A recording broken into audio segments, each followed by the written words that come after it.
이제 오늘은 이제 대부분의 학생들이 별로 안 좋아하는 삼각비라고 얘기하는 것에 대해서 이제 공부하게 될 텐데, 삼각비라고 얘기하는 것은 어떻게 보면 중학교 단원에서 배우는 건 직각삼각형에서의 밑변, 그 다음에 빗변, 그 다음에 높이의 비례식을 확인해 보자 라고 얘기하는 거야. 근데 어떻게 보면 피타고라스의 정리를 이용해서도 문제를 풀 수 있지만, 삼각비라고 얘기하는 것하고 피타고라스의 정리하고의 차이점은 뭐냐면, 차이점이라고 얘기하는 것은, 피타고라스의 정리는 피타고라스의 정리라고 얘기하는 것은 세 변의 길이를 가지고서는 문제를 풀어가는 거야. 그런데 삼각비는 한 변과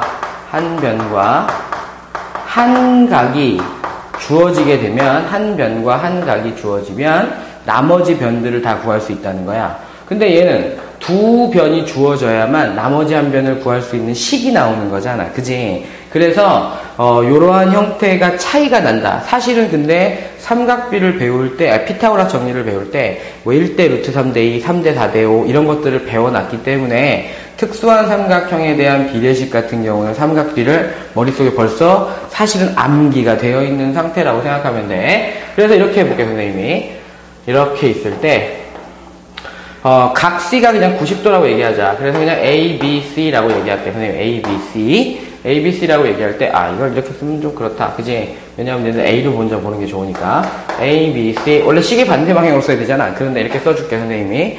그랬을 때, 정의 되어 있는 거야. 뭐냐면, sin A라고 얘기하는 것은, AB분의, 그 다음에 BC입니다. 라고 얘기하는 거고, 코사인 A라고 얘기하는 것은 AB분의 AC입니다. 라고 얘기하는 것이고, 탄젠트 A라고 얘기하는 것은, 이거 TAN이라고 쓴다. 탄젠트 A라고 얘기하는 것은 AC분의 BC라고 얘기할 수 있는 건데, 여러분들 필기체 같은 거 보면 이거 모두 책이나 마찬가지야. 필기체 S를 보게 되면 이 S를 따라서 이렇게 해서 이렇게 쓴다라고 얘기하고, 빗변분의 높이, 그 다음에 코사인은 C를 통해서 이렇게 쓴다라고 얘기하고, 빗변분의 밑변이라고 얘기하고, 탄젠트라고 얘기하는 건 T자로 밑변분의 높이입니다. 이런 식으로 머릿속에 기억을 하는데, 선생님은 이렇게 해주려고, 얘들아. 봐봐. 얘를 그냥 선생님 이렇게 쓸게. 빗변분의 높이입니다. 라고 하는 것을 기억하고 있어야 돼. 사인이라고 얘기하는 건 빗변분의 높이입니다. 라는 걸 기억하고 있어야 돼. 코사인이라고 얘기하는 건 빗변분의 뭐라고 얘기해야 돼? 밑변이라고 얘기해야 돼. 밑변. 그 다음에 탄젠트라고 얘기하는 건 밑변분의 높이가 되는데, 왜 선생님 이렇게 기억을 하라고 합니까? 라고 얘기하면 이것 때문에 그렇다. 왜냐하면 내가 사인 B 구하기 하고 싶어. 사인 B. 그러면 빗변은 뭐고 높이는 뭐 해야 되냐? 라고 얘기하면 잘 들어야 돼. 봐봐. 이 각, 요 뒤에 나오는 걸 각이라고 하는데, 각이 바라보는 변이 항상 높이여야 돼.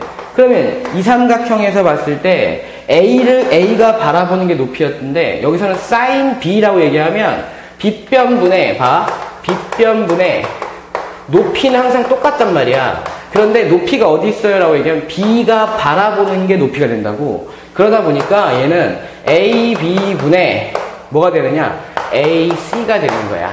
무슨 말인지 알겠지? 그럼 코사인 B라고 얘기하면 어떻게 되는데? 빗변분의 밑변이 되잖아. 그러면 빗변 항상 정해져 있는 거, 90도가 바라보는 거니까. 뭐냐면 AB분의 높이를 제외한 AC가 높이가 될 테니까, 여기서는 B라고 얘기하면 얘가 높이가 되는 거거든. 그렇기 때문에 밑변이라고 얘기하는 건 BC가 된다. 그 다음에 탄젠트 B라고 얘기하는 것은 밑변분의 높이가 된다고. 높이가 되다 보니까 BC분의 AC가 된다라는 개념이야. 여기까지가 중요한 건데, 잘 봐봐. 사인하고 코사인하고 탄젠트하고 어떤 연결성이 있을까라고 얘기할 때 이런 개념이 들어가면 돼. 코사인분의 사인을 딱 만들었다고 생각해봐. 코사인분의 사인. 그러면 번분수가 되겠지. 빗변, 약분되면서 밑변분의 높이 나오지, 그치? 그럼 밑변분의 높이 어때? 같은 거잖아. 그래서 여기서 하나 더 탄젠트 A라고 얘기하는 것은 코사인 A분의 사인 A다 라고 얘기하는 어떤 새로운 거, 그러니까 코사인과 사인을 알면 탄젠트는 당연히 구할 수 있겠구나 라는 것을 알고 있어야 돼. 그럼 왜 선생님 삼각형의 비례식, 직각삼각형의 비례식이라고 얘기합니까? 라고 얘기할 때 얘들아 비례식이잖아. 비례식. 그러니까 닮음이라는 거야. 즉 사인 B 또는 사인 A라고 얘기하는 것은 잘 생각해보면 요런 삼각형하고 봐.